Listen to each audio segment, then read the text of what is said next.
Scopri la nuova linea di trattamento Dermolab in tutti i nostri negozi Tigotà.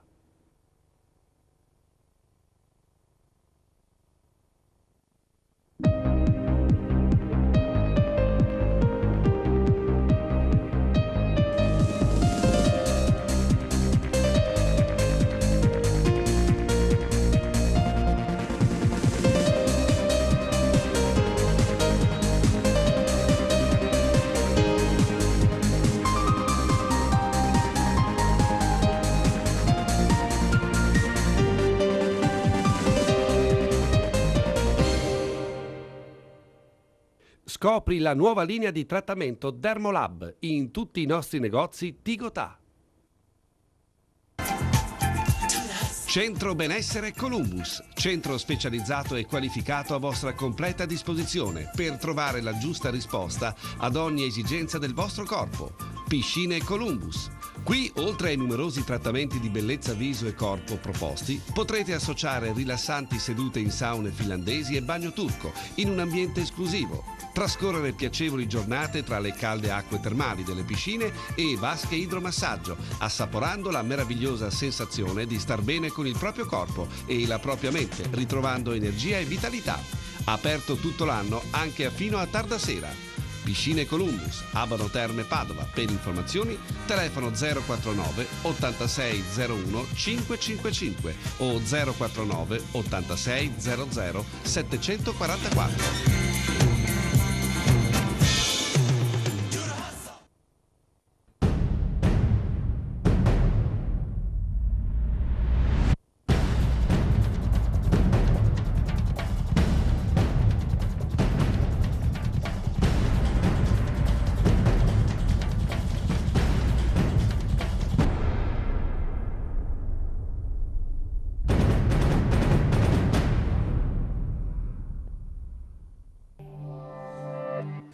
Amici di Telecittà, benvenuti a un nuovo appuntamento con Padova Gol. È la penultima puntata stagionale, con dispiacere che lo annuncio, anche perché avremmo voluto andare avanti per altri lunedì, visto e considerato che c'era un possibile playoff del Padova in ballo, e purtroppo questo traguardo è sfumato in maniera abbastanza deludente nel corso dell'ultima giornata di campionato, cioè ieri a Nocera, con un netto 3-0 che ha chiuso la stagione. Andiamo subito a presentare i nostri ospiti con i quali commenteremo questa sera questa situazione venuta a creare nelle ultime settimane e anche poi tutti gli sviluppi dell'ultima giornata del campionato di Serie B. Passo subito a salutare l'ex direttore sportivo del Venezia, Andrea Asseno, nonché ex centrocampista del Padova e dell'Inter. Buonasera Andrea. Buonasera a voi. Grazie di essere venuto e soprattutto ringrazio Francesco Renzetti, altro ospite che ci accompagna questa sera. Buonasera Francesco. Buonasera a tutti. Ti ringrazio personalmente per essere venuto, anche perché non è un momento facile per voi dopo quanto è accaduto nell'ultima settimana e anche perché, tra l'altro, ironia della sorte, tu questa sera, finita la trasmissione, andrai a ritirare un premio come migliore esterno sinistro del campionato di Serie B proprio in questa giornata successiva a quanto è accaduto a Nocera. Francesco, tu sei il primo giocatore che parla dopo quello che è successo a Nocera e dopo che sono sfumati definitivamente i playoff. Che bilancio possiamo fare? Che tipo di analisi dentro di te hai fatto e che tipo di idea appunto puoi proporre in questa sede? Ma sicuramente insomma, lo stato di tutti credo sia di delusione e di rammarico. Come ha detto il mister, però insomma, i playoff non li abbiamo persi ieri, siamo stati dentro per tanto tempo e insomma, siamo nell'ultimo mese e mezzo, siamo calati ed è stato insomma, il periodo decisivo che ci ha tagliato fuori. Ecco. Probabilmente avresti voluto ritirare questo premio in un'altra occasione. Hai fatto secondo me tante buone partite quest'anno, ieri penso sia stata forse la peggiore tua stagionale, quindi un modo non esattamente così auspicabile per festeggiare così quello che ti è stato dato un riconoscimento dagli addetti ai lavori del campionato di Serie B. No, sicuramente, ecco, come hai detto te, avrei preferito andare in un'altra circostanza, insomma, però diciamo un piccolo sorriso in mezzo a queste giornate un po' cupe, ecco. Andrea, l'ultima giornata di campionato ha proposto verdetti che sono incontrovertibili perché in zona promozione a una giornata dalla fine è tutto deciso eccetto alcuni dettagli, e cioè che Torino e Pescara sono già promosse matematicamente in Serie A e poi abbiamo 4 squadre ai playoff da stabilire soltanto l'ordine del piazzamento finale, però Sassuolo, Verona, Varese e Sampdoria sono ai playoff, Padova fuori. Un'analisi tua su questo verdetto finale? Beh, si sapeva dall'inizio che c'erano queste 7-8 squadre che potevano ambire sia la promozione che i playoff. Naturalmente forse all'inizio il Pescara non era quello accreditato più di tanto, ma conoscendo un po' Zema e vedendo la qualità dei giocatori che comunque aveva, si poteva comunque auspicare che sarebbe arrivata alla fine. Promozione diretta magari no, però poi insomma penso che il campo l'abbia confermato che ha ampiamente meritato. E le altre si sapeva che qualcuno sarebbe stata la delusa. Per gran parte del campionato sembrava fosse la Sampdoria, invece poi Beppe è riuscito, Iachini, a trovare la quadratura, una squadra ordinata che soprattutto non prendeva gol. Ci ha messo del tempo, tra l'altro, Iachini a rimettere in sesto questa situazione perché poi c'erano tutte le scorie del passato campionato, il cambio di allenatore e poi anche insomma, il mancato rendimento di alcuni giocatori e il fatto che anche a gennaio sia stato cambiato molto rispetto a quella che era la formazione iniziale. E anche lì ci è voluto tempo per arrivare a dei risultati perché, ripeto ancora una volta, anche Eder, che è stato uno dei giocatori che nel finale di stagione ha reso di più, prima di segnare un gol ci ha messo 2 mesi e mezzo. Sì, lì c'è stato un ottimo lavoro fatto secondo me da Pasquale Sensibile, che è arrivato lì e per logica di cose, portandosi dietro una retrocessione, dei contratti pesanti, ha dovuto cercare all'inizio di mettere a posto le cose. Azzorri non ci è riuscito, con problematiche abbastanza oggettive. Poi, insomma, con la coppiata di Iachini con mercato di gennaio sono riusciti piano piano a trovare la quadratura. Ecco. Francesco, invece vorrei parlare della partita di Nocera. In settimana le dichiarazioni che erano state fatte, ovviamente in assoluta buona fede, io ritengo, insomma, quello di andare a Nocera per cercare di fare risultato. È successo poi che il Varese abbia perso abbastanza nettamente a Verona e anche la Sampdoria poi abbia ceduto abbastanza di schianto al Pescara, quindi teoricamente un risultato positivo, intendo una vittoria, vi avrebbe potuto tenere in corsa addirittura forse con un ruolo di favoriti all'ultima giornata considerato lo scontro diretto. Che cosa è mancato secondo te nell'approccio a questa partita, in quello che è stato lo sviluppo della stessa e poi anche in quello che è successo nelle settimane precedenti? Ma ti dico la verità, secondo me insomma i primi 10 minuti cioè, l'approccio alla partita non è stato sbagliato. Secondo me il problema è, insomma, dopo aver preso gol, Forse sai, ci è venuta un po' quell'ansia del risultato, di dover recuperare per forza, se no comunque le cose sarebbero andate male. Solo che non abbiamo avuto la forza di reagire, anzi poi sappiamo tutti come è andata a finire. Volevo anche domandarti, non è che voglio ovviamente darvi giustificazioni o comunque attenuanti, volevo domandarti che ambiente avete trovato a Nocera e se è vero che nella notte precedente sono esplose 2 bombe carta nelle vicinanze dell'albergo e insomma non è che abbiate passato una notte così tranquilla. Ma diciamo delle bombe carta personalmente non l'ho sentita perché ero dall'altra parte del piazzale, però insomma ho avuto la conferma da qualche mio compagno che nella notte ha sentito queste esplosioni, chiamiamole così. E mentre allo stadio comunque è stata un'atmosfera normale, tranquilla. Insomma calda come i campi del sud, però sì, insomma però niente di particolare. Di particolare. Buonasera all'inviato di Sky Sport Daniele Barone. Daniele, buonasera. Vediamo se possiamo sentire la sua voce, che non lo sentiamo. Daniele, ci senti? Sì, ciao. Eccoci qua. Grazie per il tuo intervento. Siamo con Andrea Seno e Francesco Renzetti. È tempo di bilanci. Daniele, è stata una giornata che in testa ha deciso più o meno tutto, perché sono arrivate 2 promozioni dirette, quelle di Torino e Pescara, e poi anche un verdetto che per i playoff a una giornata dalla fine è incontrovertibile. Volevo chiederti una tua analisi e poi in particolare anche un giudizio sul, chiamiamolo, fallimento del Padova, perché di questo si deve pensare, trattare, insomma, considerato quello che era stato lo sforzo fatto durante l'estate per allestire una squadra che, insomma, da tutti gli addetti ai lavori, voi compresa, veniva insomma, giudicata come almeno in grado di poter entrare nei playoff. Sì, guarda, è anche abbastanza inspiegabile per chi vive certe situazioni come noi dall'esterno, cioè voglio dire, senza conoscere poi i reali meccanismi di uno spogliatoio, il flop del Padova, perché ieri ero a Genova per Sampdoria Pescara, tra l'altro ho ricordato come questa sia stata una stagione che a me ha divertito moltissimo, con grandi realtà tecniche, e proprio a Genova cominciammo con gli anticipi di Sky questo campionato di Serie B con quel Sampdoria-Padova. Finì 2-2, fu un grande spettacolo, fu un grande spot per questo campionato che stava per cominciare e rimanemmo tutti molto impressionati comunque dalla forza, dallo spessore del Padova, e se anche quella era la prima partita di una lunga serie, perché il campionato di Serie B, lo sapete meglio di me, è un'avventura lunghissima ed estenuante.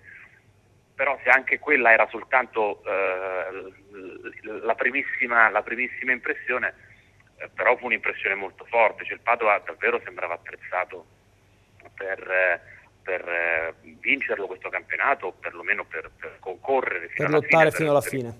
Sì, perché rispetto alla squadra che già l'anno scorso era stata capace di arrivare in finale, mi sembra che gli arrivi, insomma, che le operazioni di mercato fossero state mirate proprio per dare dal canto quel qualcosa in più che l'anno scorso tutto sommato era mancato soltanto nella doppia finale con il Novara. E per buona parte del campionato il Padova è rimasto lì in quota, cioè, con le altre, quelle che hanno poi lottato e che stanno lottando per la Serie A. C'è stato questo tracollo finale, direi, che ha, se vogliamo, anche come partita immagine quello 0-6 proprio contro il Pescara, cioè il Pescara che veniva da 3 sconfitte consecutive ed era dato in crisi, in difficoltà. Il Padova non che stesse meglio, però insomma prenderne 6 in casa in quel modo, in una partita che francamente poteva finire con un passivo anche molto più pesante, forse ha rappresentato il segnale di una crisi che invece era evidentemente molto più profonda di quello che si vedeva all'esterno, ma anche il segnale di una resa, cioè quello è stato il momento in cui credo che il Padova abbia alzato bandiera bianca. Tornando al concetto di partenza, mi è ancora abbastanza difficile capirne i motivi. Credo dal canto avesse lavorato bene l'anno scorso e che sia un buon allenatore e che l'abbia confermato in parte anche quest'anno. La società ha messo tutti nelle condizioni di poter lavorare al meglio, la squadra era forte, con tanta qualità un po' in tutti i reparti.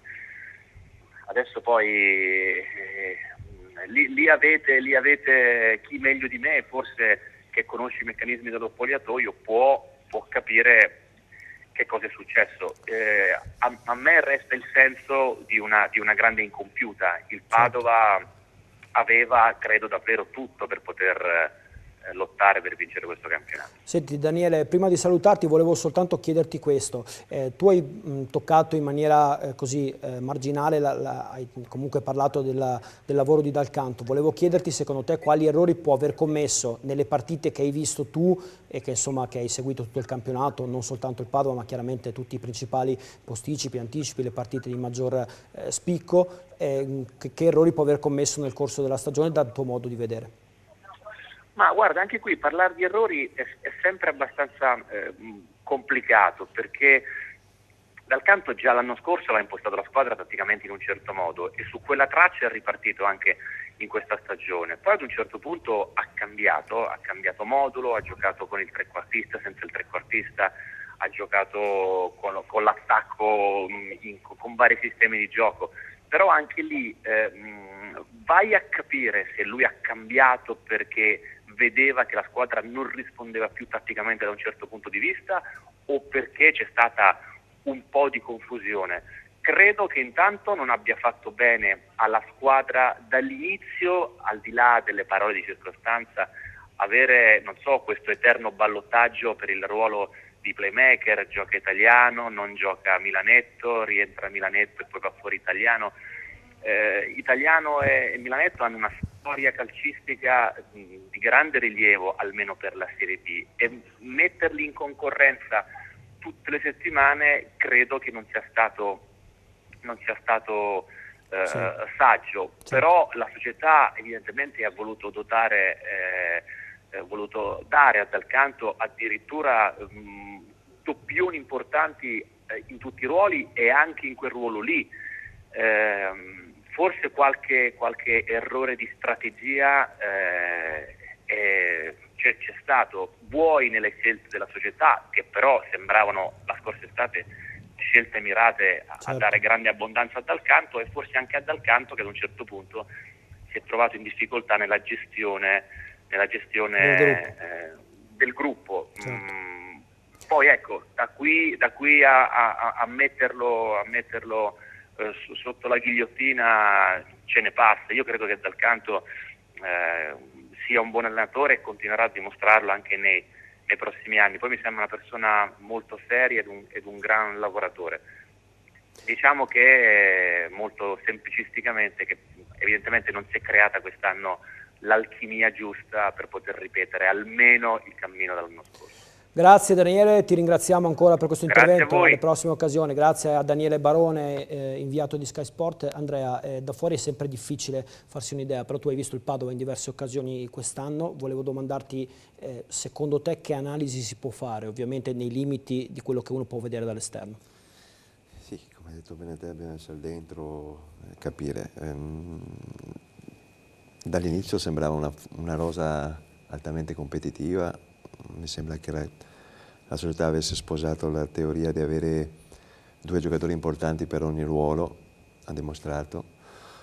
Poi durante l'anno qualche infortunio comunque ha penalizzato le scelte, ma diciamo che forse quando si rimane fuori di un obiettivo che era il minimo, era quello dei playoff, bisogna fare un'analisi. Si va a vedere le reti fatte, le reti subite. Qualche attaccante ha cominciato a fare gol forse troppo tardi, non si era forse ambientato. Poi sai, la competizione è positiva fino a un certo punto, poi può diventare deleteria, perché comunque quando uno ha un certo pedigree, un certo contratto, pretende comunque di giocare la prima partita che le cose non vanno bene. È logico che il più bravo è sempre quello che sta fuori. Allora o hai una rosa dove ci sono dei giocatori molto intelligenti che sposando un progetto rispettano le scelte dell'allenatore, se no comincia a diventare problematica la prima sconfitta. Quindi, poi sai, io ne ho viste parecchie, gestire anche una rosa di questo tipo non è facile, anche a livello fisico, perché giocatori che stanno fuori poi chiamati in causa è difficile trovarli comunque sempre pronti. E in certe partite comunque anche l'aspetto fisico conta. Poi in un campionato come la Serie B, insomma, sai che chi ce n'ha di più poi alla fine arriva, no? Sta dimostrando. Quindi sai, poi dinamiche all'interno da fuori non si può certamente giudicare, ecco. Francesco, invece volevo domandarti, tu mi pare hai un altro anno di contratto con il Padova fino al 30 giugno 2013, in una delle battute fatte quest'anno con il direttore sportivo Rino Foschi è stato detto come tu fossi uno dei pochi ad avere mercato e ad avere richieste e anche in Serie A. Ecco, ti sei già fatto delle domande sul futuro oppure ancora è troppo presto per fare un'ipotesi su quello che sarà il tuo prossimo campionato, se giocherai ancora qua, insomma che cosa farai? No, assolutamente troppo presto, insomma c'è da finire bene la partita di sabato e insomma cercare di chiudere con una bella prestazione. Poi si vedrà, come hai detto te, un altro anno di contratto, insomma, però prima insomma, c'è la sosta e si vedrà.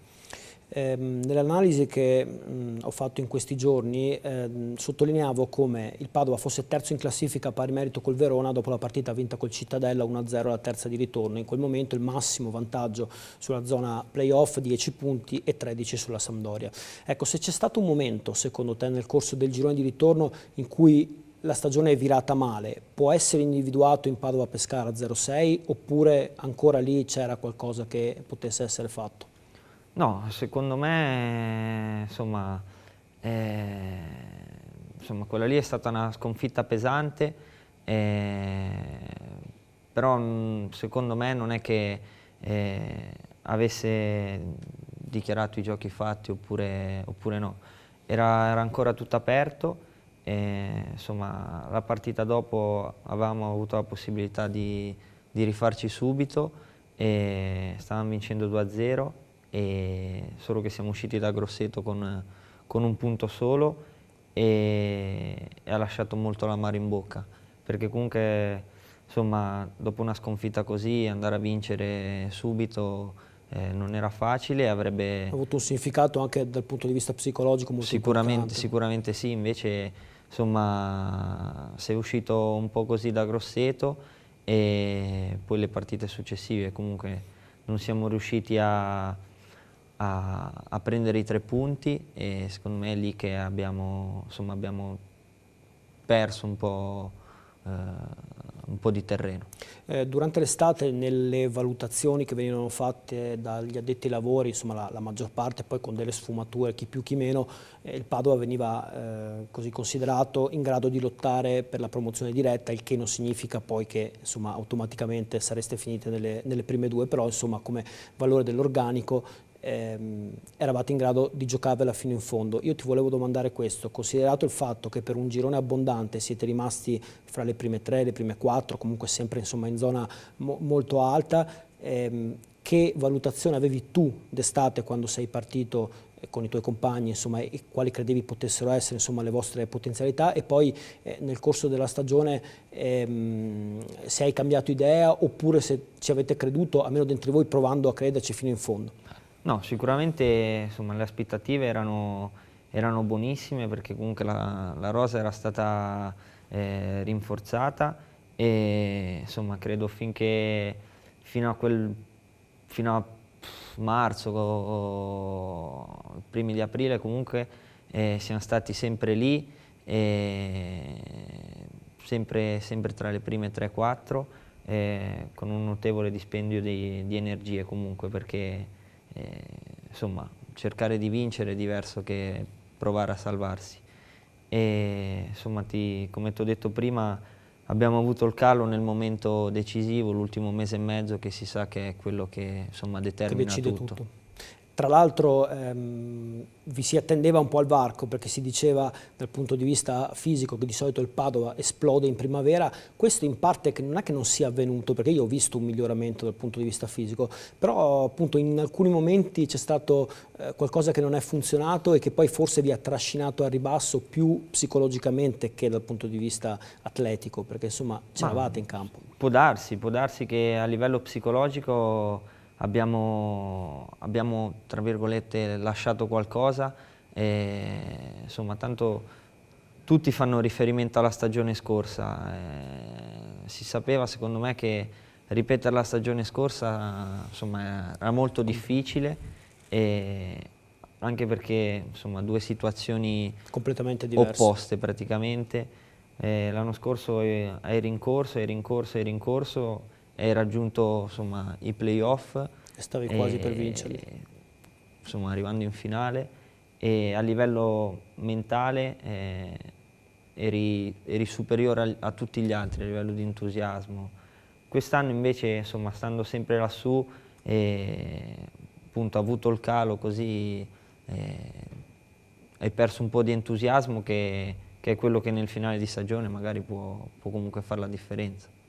Andrea, da parte degli organi di informazione è stato messo in evidenza come nella gestione di una stagione, anche dal punto di vista così della comunicazione e del rapporto di allenatore e direttore sportivo nei confronti del mondo esterno, dal canto abbia una situazione molto, molto negativa nei confronti del pubblico. Il pubblico l'ha beccato da un certo punto in avanti sempre di più, a mio avviso forse addirittura più per gli atteggiamenti che aveva in conferenza stampa e con l'esterno, più che per i reali risultati che comunque tutto sommato stava mantenendo fino a un certo momento. Cioè, è importante anche quella componente nel corso di una stagione. È normale, io Alessandro lo conosco da tanto tempo, come giocatore, come compagno, insomma, l'ho avuto anche, e sai, proprio come allenatore cambia molto, le psicologie, certo, le pressioni, gli stati d'animo, e poi le reazioni sono umane, al di là del fatto che uno possa essere comunque così, possa essere opportunista, fare certe dichiarazioni, possa servire.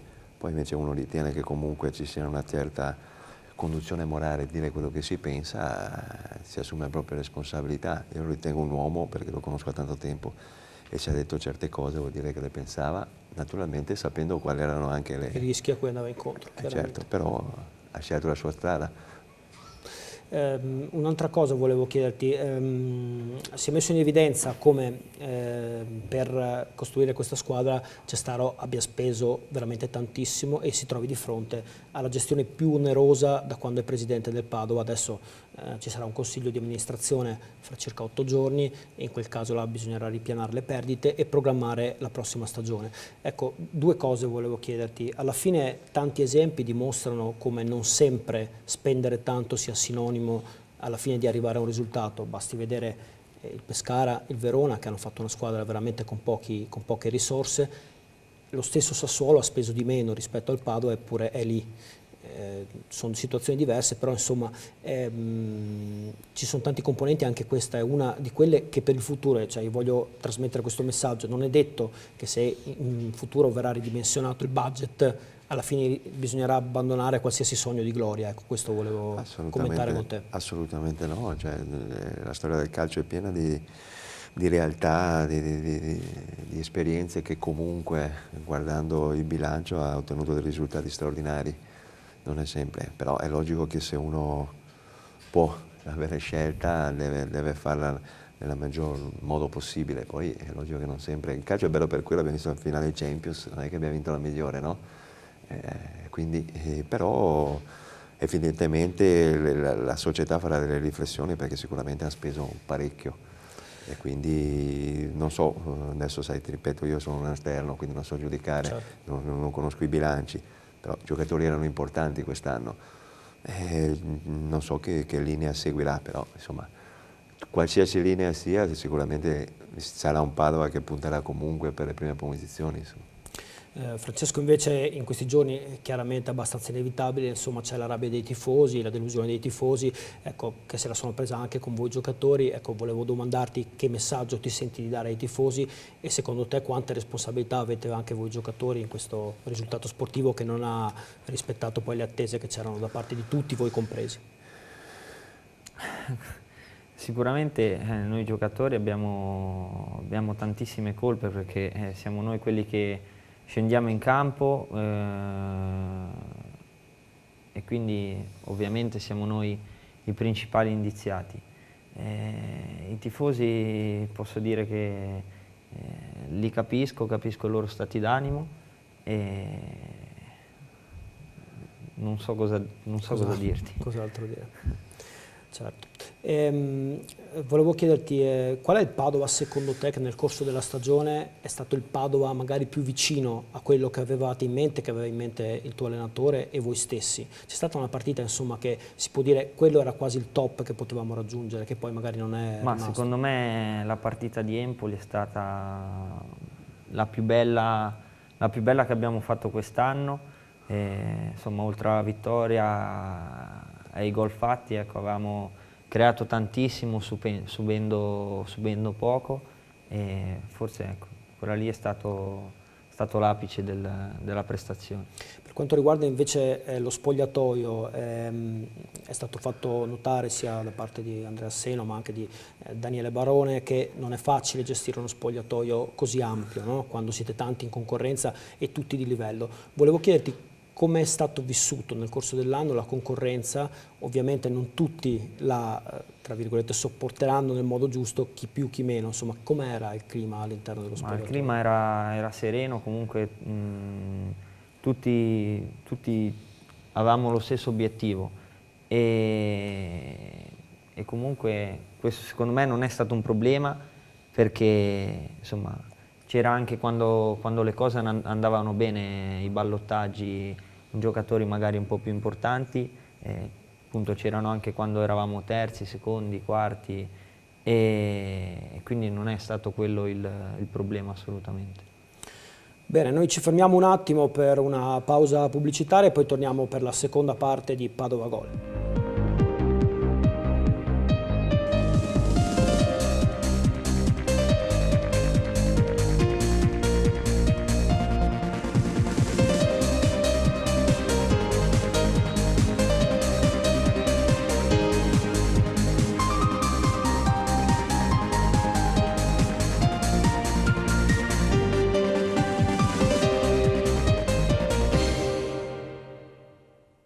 Scopri la nuova linea di trattamento Dermolab in tutti i nostri negozi Tigotà.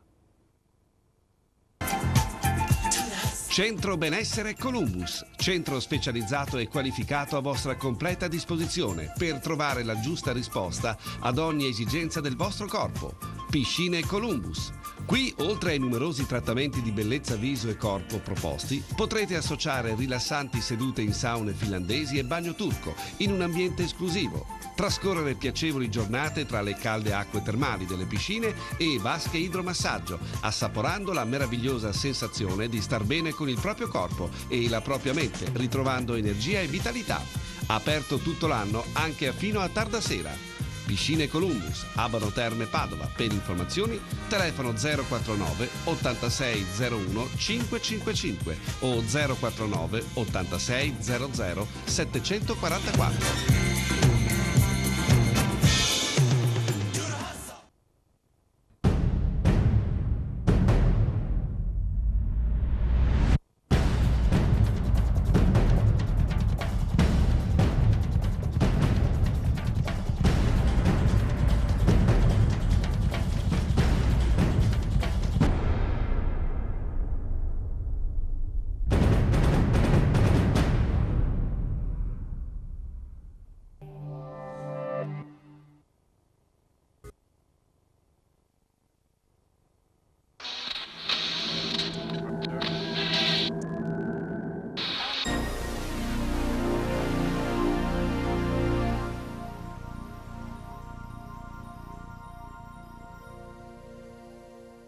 Il primo dei nostri telespettatori che indovinerà il risultato di Padova-Ascoli, in programma sabato prossimo 26 maggio allo Stadio Euganeo, vincerà uno splendido paio di scarpe della Lotto.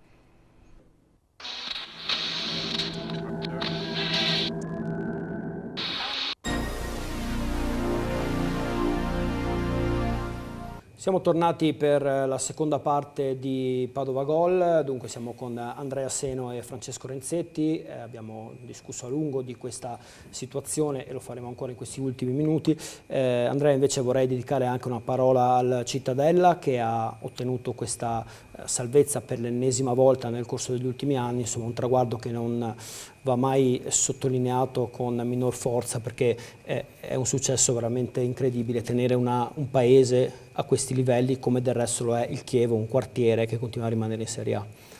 Sì, prima parlavamo che i risultati si possono ottenere comunque, Anche con naturalmente con obiettivi diversi, Certo. attenzione, perché se noi portassimo, penso, il Cittadella a Padova, magari gli stessi risultati non arriverebbero, perché ci sono meno pressioni, un ambiente che ti aspetta, punti su giocatori che hanno fame, rivalsa, gli dai la categoria, giocatori di categoria inferiore o giocatori che hanno sbagliato un anno li porti lì, quindi quella è la politica, però bisogna essere bravi a individuarli. Lì penso che Stefano Marchetti ormai da diversi anni abbia dimostrato di essere uno straordinario professionista e di avere una competenza in materia straordinaria ed avere una società alle spalle che comunque gli ha permesso di fare e gli ha dato una fiducia totale, avendo dei risultati penso innegabili. Francesco, per quanto riguarda invece un altro aspetto, ti volevo domandare, è un momento di, chiamiamolo transizione, ma comunque di cambiamento societario, qualcosa sta avvenendo dietro le quinte, non si sa ancora cosa succederà, però insomma dal punto di vista così, delle garanzie che vanno date a un giocatore non vi è mai mancato nulla. Volevo domandarti, avete percepito in negativo una situazione particolare societaria o tutto sommato nello spogliatoio c'era un obiettivo da raggiungere e non vi ha disturbato più di tanto qualche voce che circolava? No, vabbè, le voci ci sono, ci saranno sempre, ci sono sempre state, quindi non credo sia stato un elemento di disturbo. Noi insomma eravamo uniti per raggiungere il nostro obiettivo, che purtroppo non ci siamo riusciti, però le voci, ecco, di società non credo siano state un problema. Per quanto riguarda la contestazione post Pescara che c'è stata, l'unica volta in cui il pubblico vi ha veramente contestato, soprattutto anche la curva che per il resto vi ha sostenuto sempre in tutto e per tutto, ecco, a me ha colpito perché uno dei particolari in quel momento è stato il momento forse più basso della stagione per quanto riguarda i risultati, e anche per la posizione dell'allenatore si è trattato veramente insomma, di un momento particolare in cui c'è stato un rischio esonero, però insomma, da quello che sono i racconti, da quello che abbiamo anche visto con i nostri occhi, i giocatori, alcuni di voi hanno difeso proprio dal canto mettendosi anche di traverso di fronte ai tifosi, ecco. Quindi mi pare di capire che una buona parte o comunque una parte consistente dello spogliatoio fosse dalla parte di Alessandro Dal Canto. Assolutamente sì, insomma quella contestazione insomma, la capisco personalmente perché abbiamo perso una brutta partita in un malo modo e i tifosi erano arrabbiati. Per il dopo partita però, insomma, nonostante quella sconfitta, non è che avessimo perso stima o fiducia nel mister. Insomma, era rimasta la stessa, quindi abbiamo difeso e siamo sempre stati con lui. Senti, in questi mesi un altro degli elementi di cui si è parlato molto è stato il calcio scommesse, che vi ha in qualche modo coinvolto, non tu chiaramente, ma alcuni dei tuoi compagni, e poi insomma con esiti tutti da dimostrare. Io volevo chiederti, tu hai vissuto anche una parentesi professionale nell'Albino Leffe e molti dei giocatori che sono passati lì sono finiti coinvolti in una brutta storia, compreso anche Francesco Ruopolo. Io volevo chiederti da fuori che idea ti sei fatto insomma, di questa situazione? Ma sinceramente non ci ho voluto neanche pensare perché sono comunque cose poco piacevoli. Sicuramente bisogna trovarsi, ecco, in certe situazioni e non si può sparare giudizi così senza sapere. Sicuramente chi l'ha fatto sa in questo momento magari di aver sbagliato e potesse tornare indietro non lo rifarebbe. Però comunque Ciccio prima di un compagno di squadra è diventato un amico e quindi insomma se qualsiasi momento potrò fare qualcosa per aiutarlo lo farò. Sì, perché poi al di là del fatto insomma, che lui stesso ha confessato, ha ammesso certe cose, mi pare di aver capito che all'interno dello spogliatoio comunque era un giocatore stimato e anche un amico stimato da parte di molti di voi. Assolutamente, poi io come dicevi prima ho giocato con lui anche tutto l'anno dell'Albino Leffe, dove comunque avevo instaurato un buonissimo rapporto e insomma quindi mi è dispiaciuto moltissimo per per quello che è uscito. L'hai più sentito dopo il fatto, insomma, la confessione, il fatto Ho che è sentito tornato sabato dopo la partita di Gubbio e poi lo sentirò più avanti. come sta? Ma non l'ho sentito telefonicamente, ma solo via messaggio, quindi presumo non sia contentissimo, ecco, però ha una famiglia, una moglie stupenda, quindi staranno tutti vicino e lo aiuteranno. Andrea, calcio scommesse, parliamo di questo argomento perché è uno dei più caldi purtroppo che c'è in questo momento e non è una bolla di sapone come qualcuno aveva voluto far credere, ma invece è un bubbone che pian piano, non dico che travolga tutto, perché non vorrei dire nemmeno che tutti quanti hanno le stesse responsabilità, perché è vero che è un sistema che magari in questo momento porta con sé del marcio, però non è tutto marcio fino in fondo. Ecco, come l'hai vissuto tu, anche pensando a situazioni che ha vissuto anche il tuo ex allenatore Michele Serena, che per esempio a Mantova, per confessione stessa dei giocatori, aveva dei giocatori che scommettevano sulla sconfitta della squadra. Sai, come ha detto Francesco, i giudizi sono comunque tutti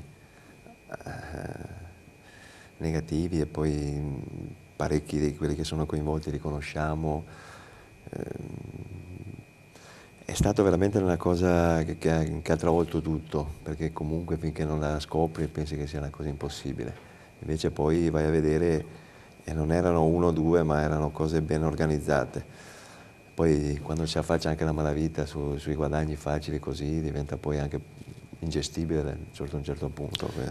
E quindi parecchia gente secondo me si è fatta travolgere, si è fatta così abbindolare a questi facili guadagni, però io penso che dopo quello che arriverà tra poco, i deferimenti, le squalifiche, Qualcosa lascerà il segno, quindi qualcosa forse cambierà. la storia lo insegna, quando c'è stato, poi dopo c'è stato un periodo sicuramente che... calma. Io penso che l'omessa denuncia sia il fattore determinante di questa...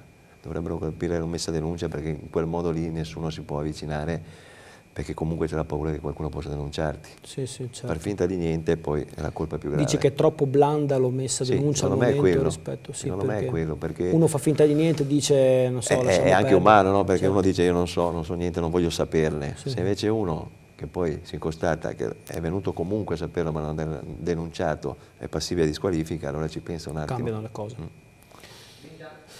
Buonasera al caporedattore della Gazzetta dello Sport, Nicola Binda. Nicola, ci senti? Eccomi qua, buonasera a tutti. Grazie del tuo intervento, siamo con Andrea Seno e Francesco Renzetti, stavamo parlando un po' di calcio scommesse, di Padova, di un'analisi della zona alta. Anche a te, come a Daniele Barone che è intervenuto pochi minuti fa, chiedo un'analisi di quello che sono i verdetti in testa alla classifica, in particolare sul Padova, una giornata dalla fine, insomma tutto o quasi è definito.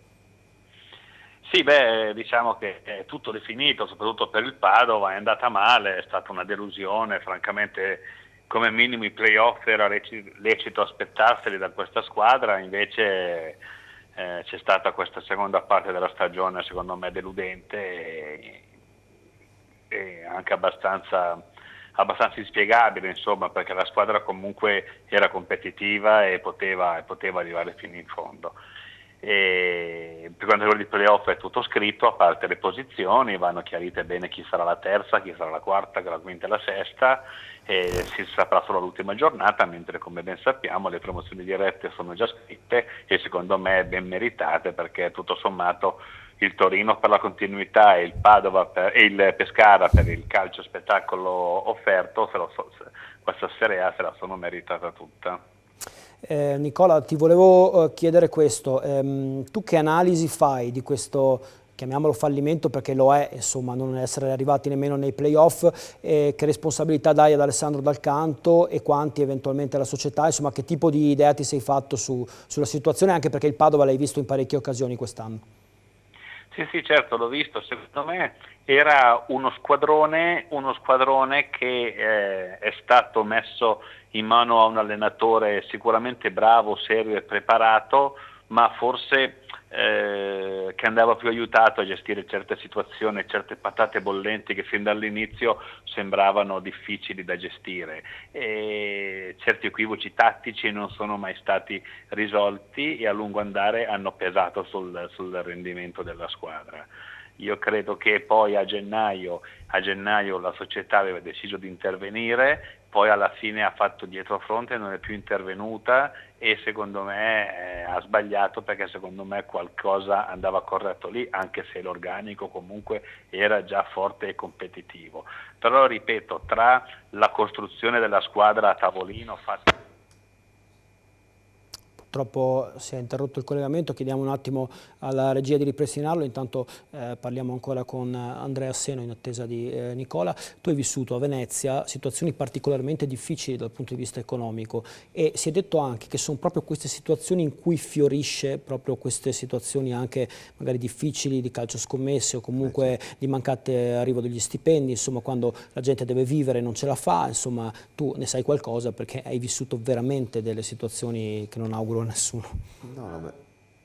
È tornato... È tornato Nicola, ecco. Nicola, eccoci qua, stavi completando il tuo ragionamento, scusa, si è interrotta la linea.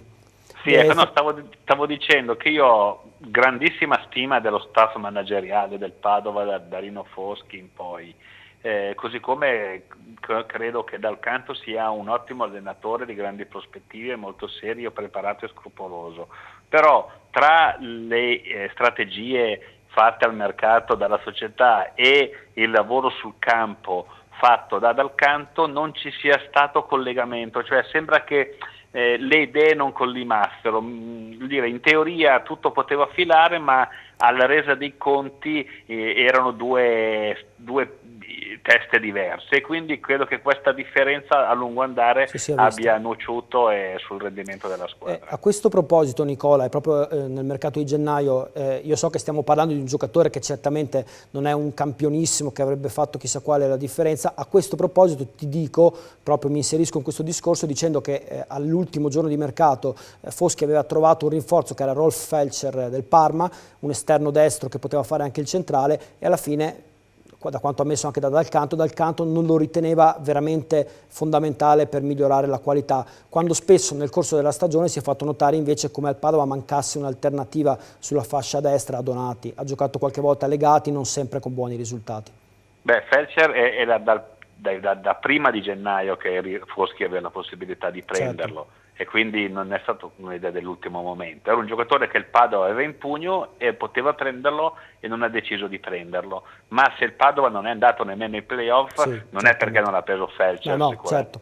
Ecco. E il Padova è perché aveva, secondo me, degli ottimi giocatori, ma con una disposizione tattica non congeniale a loro, con una serie di doppioni da Ruopolo e Caccia, che sono due prime punte, a Italiano e Milanetto, che sono due registi, farli coesistere insieme è stato un problema che l'allenatore purtroppo non è stato in grado di risolvere. Così come ci sono anche dei giocatori come Usugi, per esempio, che l'anno scorso a Varese mi aveva impressionato, quest'anno non è stato quasi mai utilizzato. Ora io a centrocampo il Padova aveva un'abbondanza incredibile, aveva un reparto di centrocampo fortissimo, e dietro invece aveva degli uomini un po' contati, tanto è vero che è arrivato a giocare a Torino la partita, non dico decisiva, ma quasi, con tutta la difesa da inventare, perché erano tutti squalificati. Quindi c'è stato un po' di incongruenza in questo. A centrocampo tantissimi giocatori, fin troppi, e in difesa quasi giocatori contati. Nicola, ti ringraziamo, a risentirci alle prossime occasioni, grazie ancora. Prego, grazie a te, ciao. Ti ripresento la domanda precedente, cioè insomma situazioni in cui fiorisce, a proposito del calcio scommesse, comunque la malavita, o comunque situazioni non certo congeniali a costruire risultati sportivi limpidi e tranquilli e trasparenti. Sì, devo dire la verità, soprattutto l'ultimo anno abbiamo avuto il sentore che ho toccato con mano anche un episodio che per fortuna mi sono accorto prima, non ho mai potuto constatarlo perché ovviamente se non l'avrei denunciato, però mi sono accorto. È facile quando ci sono queste situazioni, soprattutto a livello di Serie C, dove non arriva lo stipendio, e comunque sia... Puoi essere più preciso, cioè a cosa ti stai riferendo? No, a me è successo un caso, lasciamo stare, perché non sono sicuro, però toccando con mano... Qualcosa ti era arrivato? Mi è arrivato, ma a parte, sai, con l'esperienza annusi le cose, cioè basta vedere l'atteggiamento in campo di uno che comunque ti può giocare contro. E l'abbiamo capito prima con Michele, quindi, però non abbiamo mai avuto le prove, se non avremmo denunciato, no? Quindi, però insomma Sì, avevi subodorato qualcosa. Sì. È ben facile comunque che arrivino a contattare certa gente, perché comunque ti ripeto, quando non si guadagna da mesi è normale che poi si cerchi di condizionare, certo. Magari si trovano anche le squadre tutte insieme che cercano comunque, è facile, anche perché si spera che anche a livello di Serie C ci sia questa riorganizzazione per eliminare quelle squadre che poi si sa comunque che il proseguo del campionato possono avere difficoltà, appunto per evitare queste anche. In questo senso mi sembra di capire che tu sei per la riduzione degli organici dei campionati, tagliando un po' tutte quelle situazioni che alla fine poi generano soltanto insicurezza, incertezza, fallimenti. Io sono d'accordo con l'AIC che sicuramente riducendo le squadre si ridurranno i posti di lavoro, è normale, però se dobbiamo iscrivere una squadra che molto probabilmente sappiamo che lascerà a piedi dei giocatori durante il proseguo del campionato, meglio tagliarla prima, che almeno qualcuno prende una decisione e sa dove finirà, perché poi durante il campionato purtroppo verranno condizionati certi risultati. Certo. Francesco, ti lascio poi andare a Rimini, insomma, che in questo momento brutto comunque una piccola soddisfazione, almeno personale, c'è. Volevo chiederti, per chiusura di trasmissione, un pensiero su tutto quello che è stato questa stagione e un proposito magari per ripartire. Ma sicuramente ora comunque lo stato d'animo di tutti penso sia lo stesso, con un po' di delusione, del rammarico, però ecco, quando si ripartirà sicuramente bisognerà cancellare, dimenticare questa stagione come abbiamo dimenticato la scorsa e quella precedente ancora, e ripartire con tanto entusiasmo e voglia di far bene. Siamo veramente in chiusura, io vi ricordo l'appuntamento con la replica alle 23:05 su Taxi TV, canale 683 del digitale terrestre. Per quanto riguarda Padova Gol io vi do appuntamento sul nostro sito web www.padovagol.it per tutti gli aggiornamenti nel corso della settimana. Io vi ricordo che la settimana prossima alle ore 20 si chiude anche la nostra stagione, purtroppo in anticipo rispetto a quando avremmo voluto. Con l'ultima puntata cercheremo di proporvi così un finale degno, almeno dal punto di vista della nostra trasmissione, di quanto è stato quest'anno. Grazie ai nostri ospiti, grazie ad Andrea Seno per essere intervenuto e grazie a Francesco Renzetti per essersi presentato qui anche in questo momento particolarmente buio e difficile della stagione. Grazie Francesco. Grazie a voi. Buon proseguimento con i nostri programmi e risentirci la prossima settimana per l'ultima puntata di Padova Gol.